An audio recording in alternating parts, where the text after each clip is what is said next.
Hello, my name is Ashley Craig, and today I'm going to be talking a bit about the current thinking in technology leadership.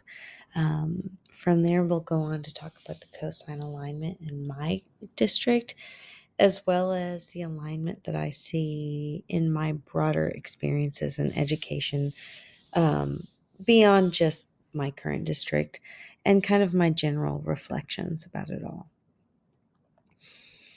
In my district, looking at Standard 1E, this is one area of strength for MISD, which I'm abbreviating on purpose just for, I guess, privacy purposes. But our director over digital learning is a veteran classroom teacher with an expressed desire to help teachers be efficient and effective for a deeper learning impact with students. She shares a camaraderie with teachers and is frequently seen visiting campuses to spend time in classrooms. On the 2G standard, the concept of relationships across department is a struggle area, in my opinion. There does seem to be a little bit of a disconnect between the educational technology department and the curriculum and instruction department. That's just my perception, which is also shaped by my content area of RLA, where technology is not always a consideration. And then on 4C, MISD's digital learning department has actually created a badge system for individuals to be able to earn internal professional development credit and, quote unquote, digital badges for achieving new proficiencies. It's a cool concept, and I have heard people saying that they've been earning their badges, but I'm not officially aware of whether or not it has been an effective program. There is an element that pops up repeatedly in the cosine framework, um, reiterating sentiments touched on in earlier standards.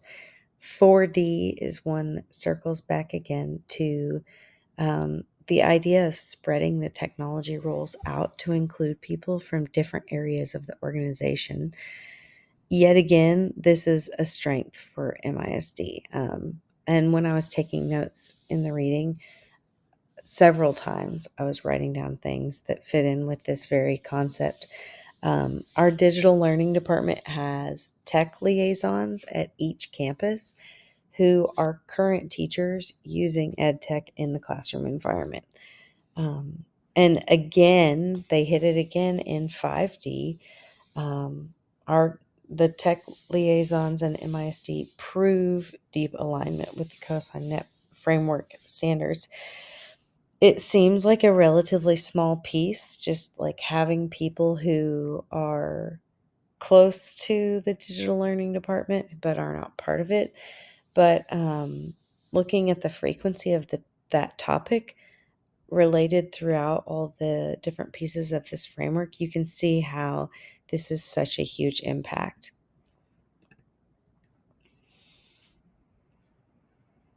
In many districts, 1H is an area where I see a lot of public school districts struggle.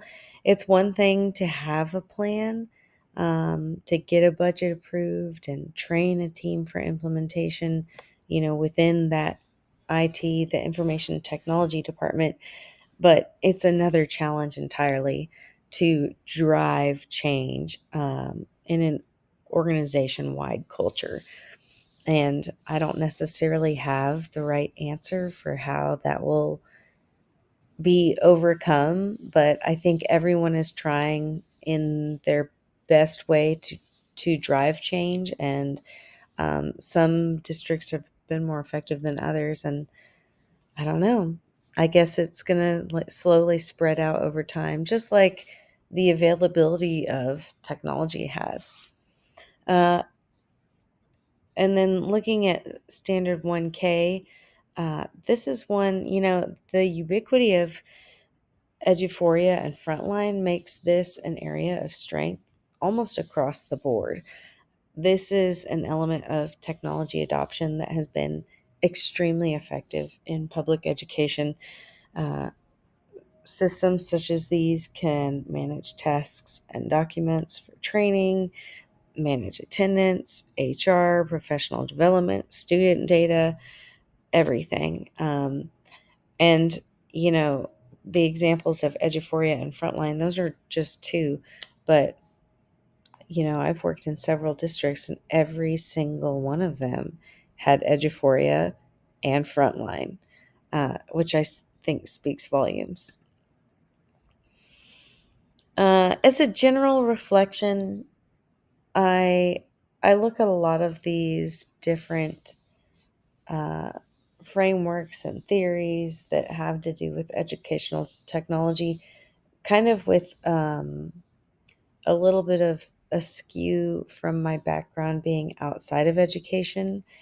I worked in oil and gas, in communications, and there's a lot in more industrial fields that has to do with efficiency and building processes across the organization.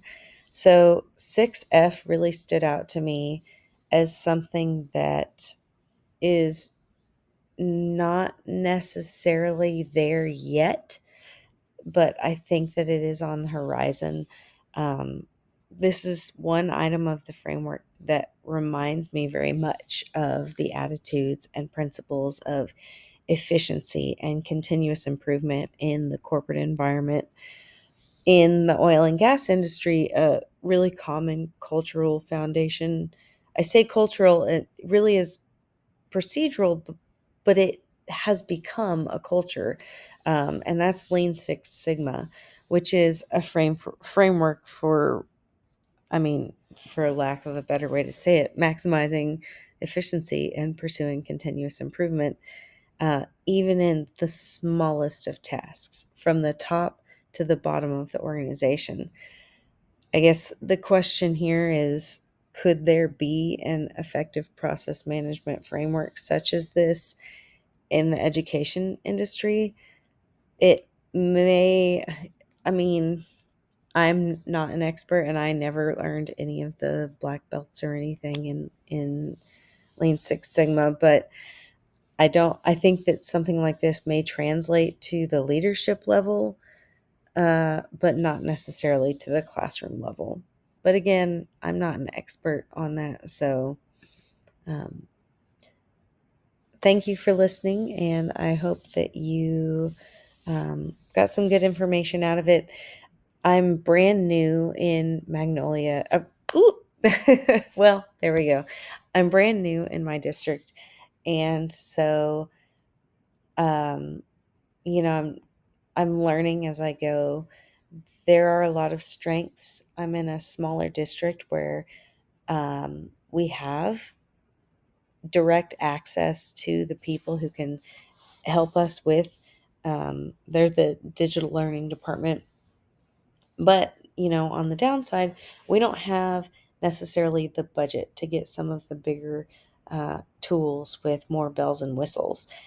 I don't necessarily think that's a bad thing, because I have worked in districts that had lots of bells and whistles. And the problem with that became we would have professional development and they throw so many tools in your face that even as a person that I consider myself pretty tech savvy, even I was like, oh, what am I supposed to do with all this? All you're doing is sending me links to a dozen different websites and telling me all of them are great. Um, and I think that's really common too. So there's not one simple way that suddenly spreading technology to classroom teachers is going to all of a sudden work for everyone. I think that a ton of progress has been made, and it's continuing on. From my standpoint, content wise, I think the biggest bridge to crossover is finding a way to muddy the waters between digital reading and analog reading. Because I think that if we can blend those two things together and transform ways of thinking, we can actually use technology to the learner's advantage. Uh, there's just a lot of pushback on that still culturally. And I think from a research standpoint, too, a lot of people feel that there's just not enough research behind it. But that is a rabbit hole that I could go on and on and on about, obviously, because I have for like a minute and a half. So thank you again for listening. I appreciate your time, and I look forward to seeing what everyone else has submitted.